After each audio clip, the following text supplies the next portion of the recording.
This is Solo P1, it's F1 2023 live reaction of the Canadian Grand Prix.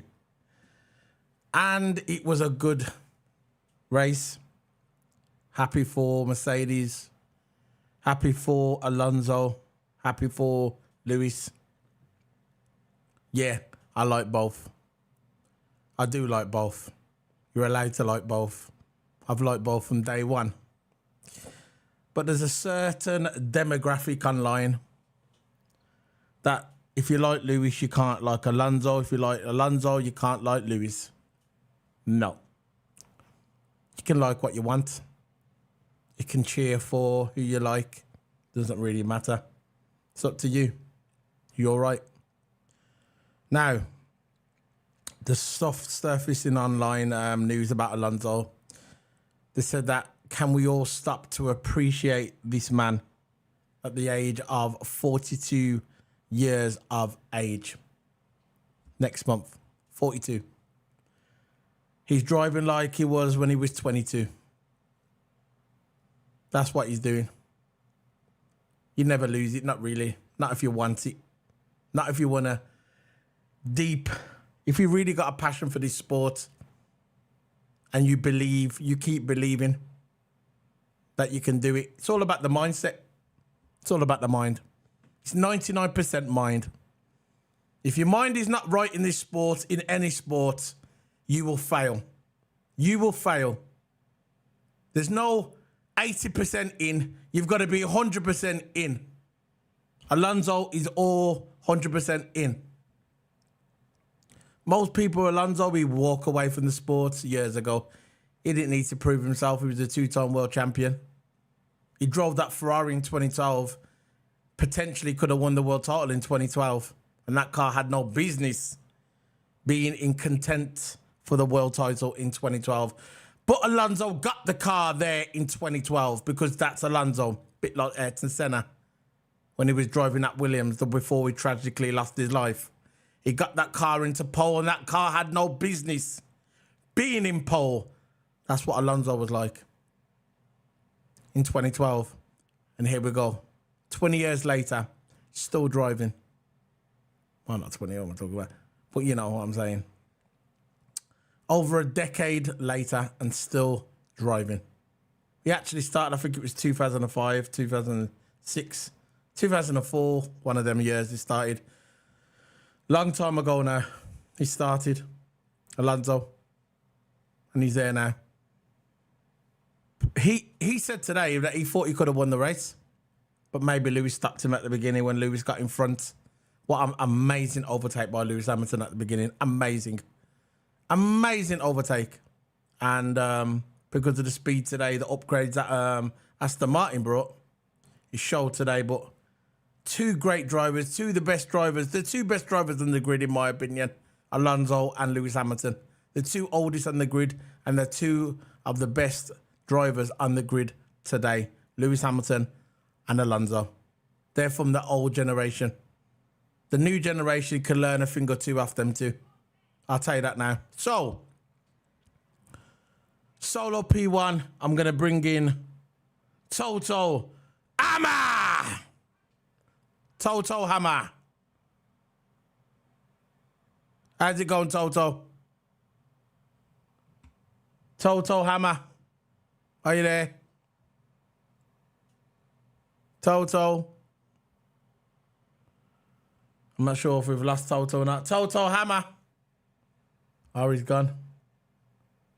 Okay. I think he's having connection issues. But I'm going to continue this review anyway. So, basically, race day started. Lewis had a brilliant start. Passes Alonso at the beginning. Like I just said, what an amazing overtake by Alonso. Okay. Oh, that's my Syria. Sorry about that. Lewis Hamilton passes Alonso at the beginning. Absolutely amazing pass. Turn 3, Russell tried to pass Alonso on turn 3. Didn't really work out for him. Alonso stuck his car there just enough. But at least Russell tried. Magnussen avoided collision right at the beginning as well. There was a few cars at the back. Magnussen avoided collision. Magnussen, he's had an up and down season this year. I think last year when he came into it, when they catapulted him into the car after Piastri left, I think that was last year. There was a big hype around Magnussen, and he's a good driver. But this year, it seems like he's kind of slacked off, but I think he'll come back. Lap 7, Logan car was critical. Logan's car. Lap 7. Not having the best look, Logan side, but it's teething problems. That's how it goes, man. It's teething problems.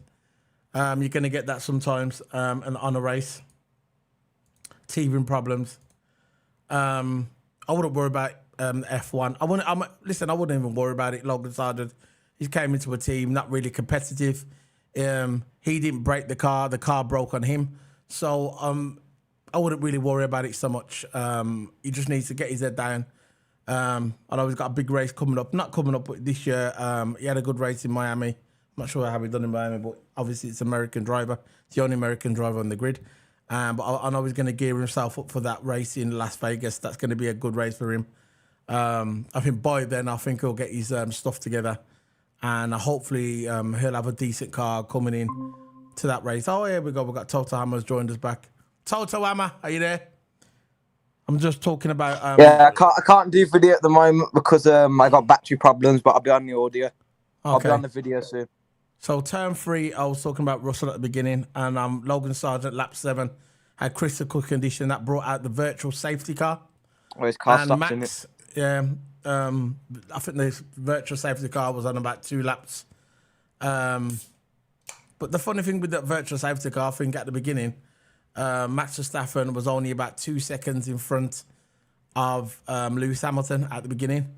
But after the virtual safety car, he gained 2 seconds. Nobody really talked about it. What do you think of that, Toto? Well, oh yeah. Like after the virtual safety car, there was like a 2-second gap.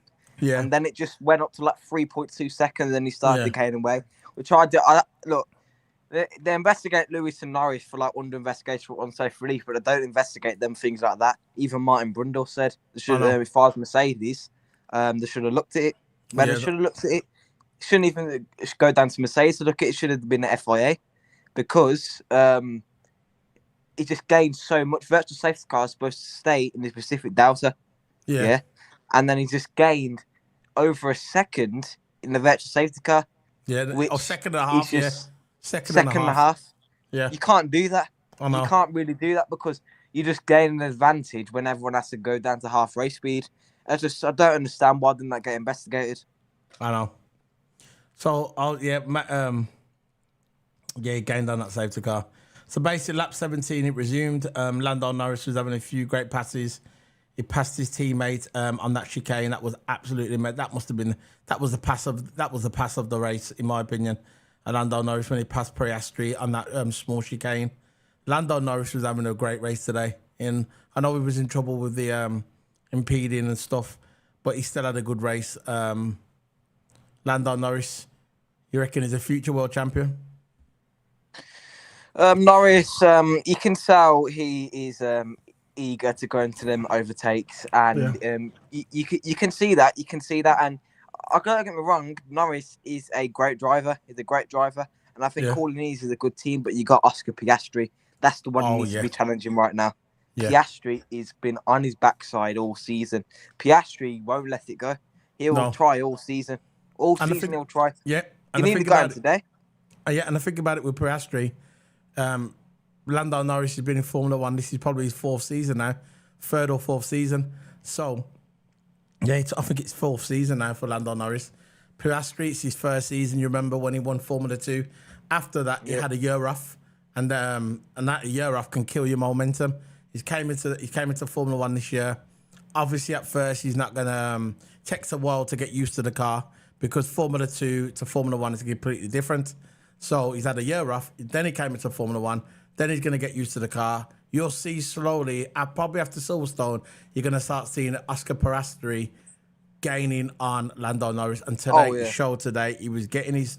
All right, don't get me wrong, Lando done a good pass on Piastri, but Piastri was fighting back, and you can see the fight is there, and I can't wait to see them two going wheel to wheel as teammates. That's going to be an amazing watch. What do you reckon, Toto? Yeah, man, look, them two, I hope they're definitely going to have definitely going to have arguments. You can see that now, the build-up. And look, I just can't wait, man. Piastri, he's won everything. He's won Formula Renault. He's won Formula Ford. He's won Formula 4, 3-2. Yeah, he's won everything. And is Formula 1. He's the future of Formula 1. Yeah. He's a rookie now, but look what he's doing in his rookie season. I know. Challenging Lando. Yeah. He's challenging Lando, who is now a seasoned vet. Yeah. Because he's been in it for veteran now, yeah. And look, Lando's going to be there for ages, because he's locked down, I think, a 4 or 5 year contract, which is a big mistake, but whatever. But Oscar Piastri, he's hungry, man.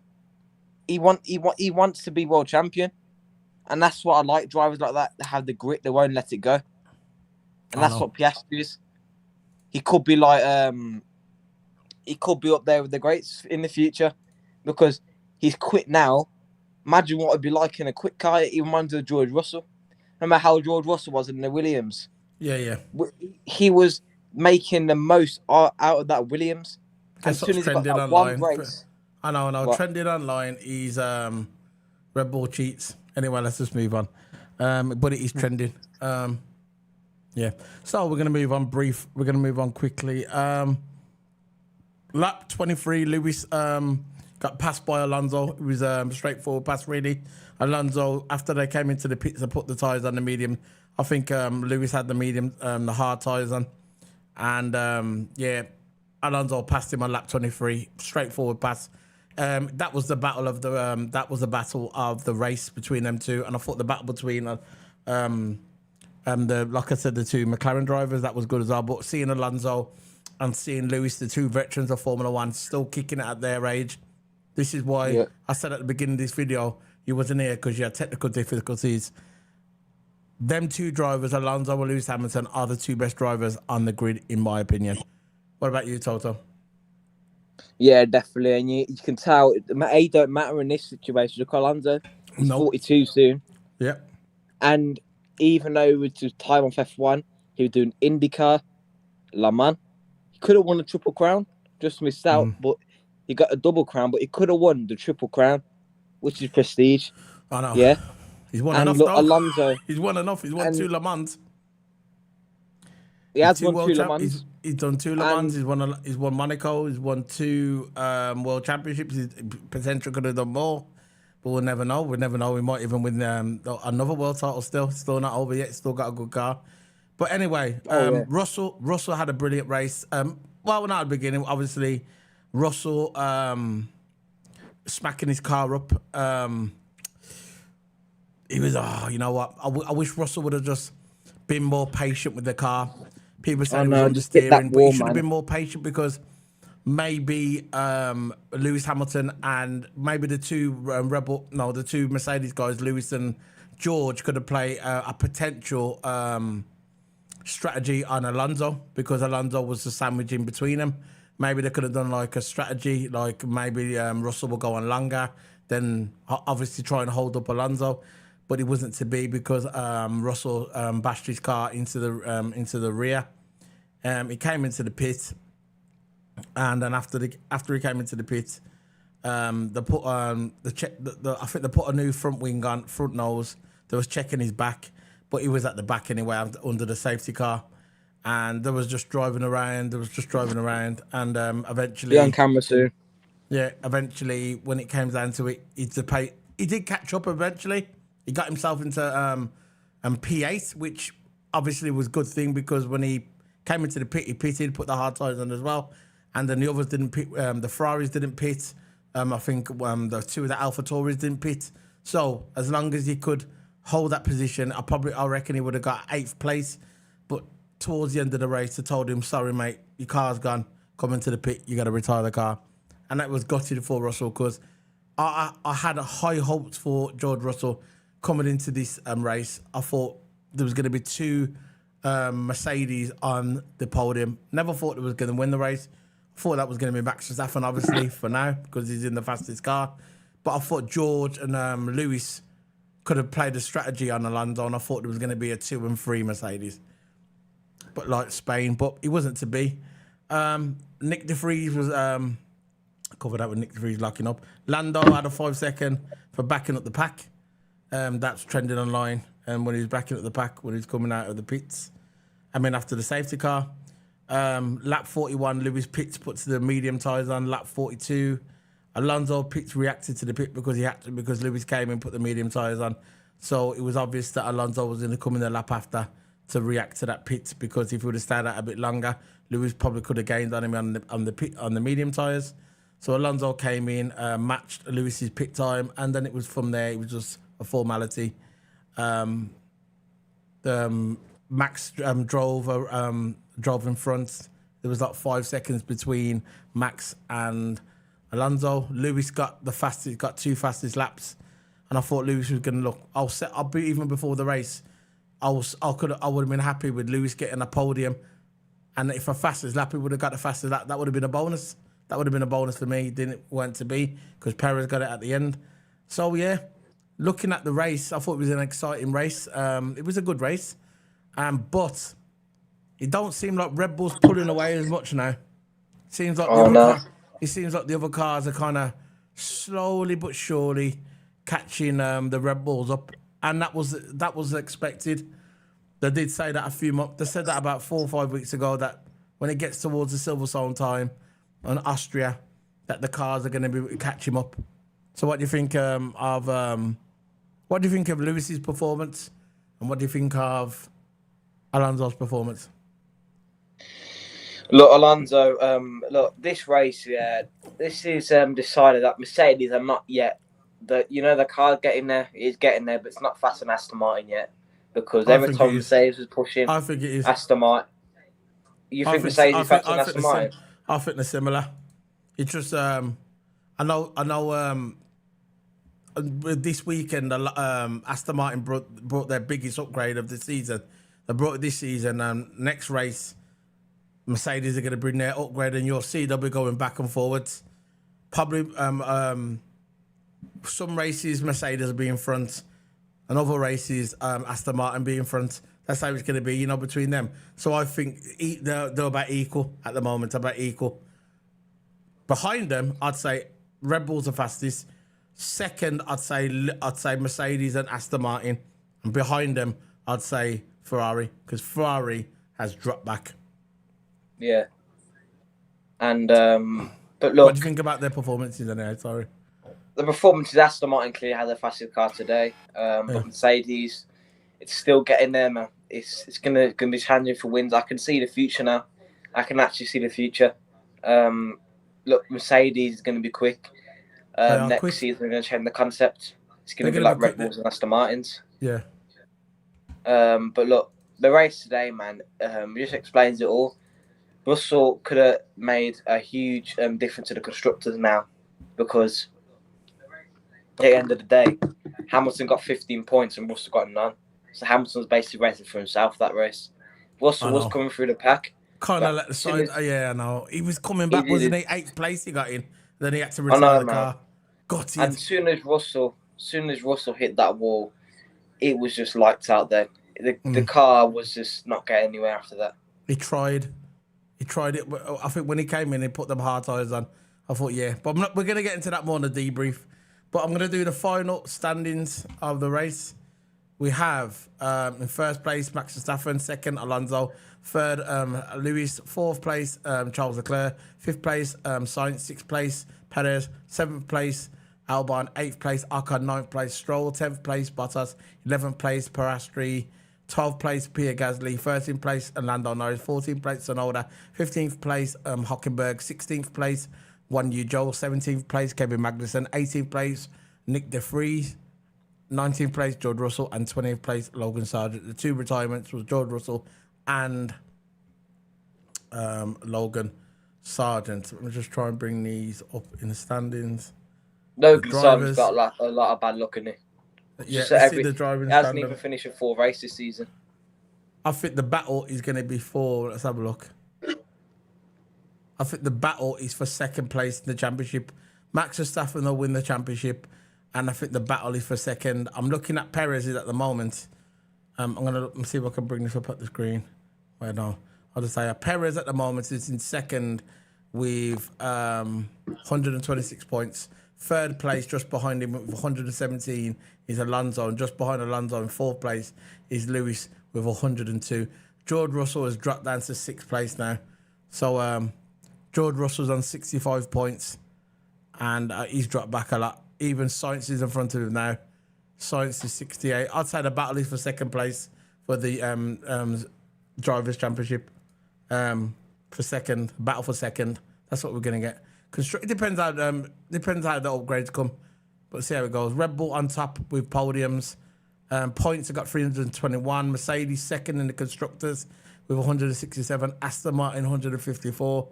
That's what I mean. George let the side down today. If George would have hung in there, be patient. He's heavy-footed on that throttle, man. He's heavy-footed. If he could have held out there, they could have played a strategy on Aston Martin today. And then Lewis probably would have got the second place. But it is what it is. Aston Martin's got 154, and that would have been more ahead of the constructors as well, because we would have had 2 guys up there. Because Aston Martin is just behind Mercedes in the constructors. So he could be battle for the second. He could be battle second for the constructors as well, out of Mercedes and Aston Martin. But I'm confident Mercedes will get that. But yeah, that was it, man. That's a quick live reaction. We've been going for 24 minutes. Gonna We'll go into more in depth on Monday in the debrief. Sorry about my camera today, man. It was just some battery Don't worry problems about it. with my phone. Listen, I didn't get it full charged. It doesn't matter. It is what it At is. least I It got my happens. point It happens. across. Exactly. Mercedes is faster. There you go. I'm only joking. Yeah. Anyway, anything you want to say before we sign off? Look, nothing really. Just saying, we got, of course, debrief Monday or Tuesday, depends on what we're doing. I might have karting coming up soon, so I'm definitely doing a debrief. Definitely. Monday's debrief. Yeah, and of course I got a karting race coming soon. So when's that? I've got Monday, Tuesday, or Wednesday. One of those days. Okay. Trying to do some pictures of you there. Yeah, and I need to start uploading the karting clips on my channel and then on Twitter as well, tagging all the F1 teams and see what I can do from there. Of course, because I'm qualifying. I'm doing qualifying time for this British Championship. I've got to get my times in, so try my best. Okay, so more of that on his channel. Check out Total Hammer's channel for that. We're back tomorrow for the debrief, most likely tomorrow for the debrief, if Total Hammer can make it. And yeah, that's it, bro. Hit the like button, hit the subscribe, buy the coffee. You're not obligated. iTunes got the podcast. The podcast has been stagnated for a while because there's been technical problems. But the first podcast is going to be back up this week. Audio podcast is going to be back up this week, so look out for that as well. All the links in the description below. The link tree's there. Scan the QR codes. There you go. See you later, guys. See you tomorrow. Hopefully for the debrief.